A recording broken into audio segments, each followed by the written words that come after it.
ইয়াসিন দেখ, গাড়ি থেকে একটা মাছ পড়ে গেছে। এ নুর আলম, তুই গিয়ে দেখ তো মাছটা বাইসে আছে কিনা। বাইসে থাকলে ছেড়ে দেবো।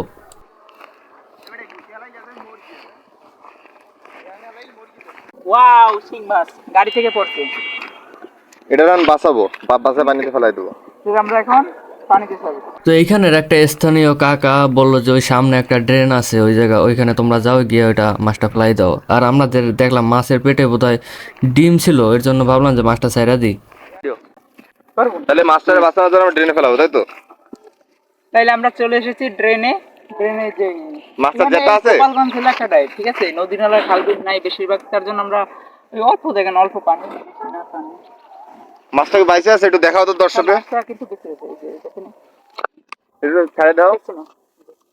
যাক, ভাই এই মাছটার পেটে প্রায় কয়েকশো ডিম ছিল।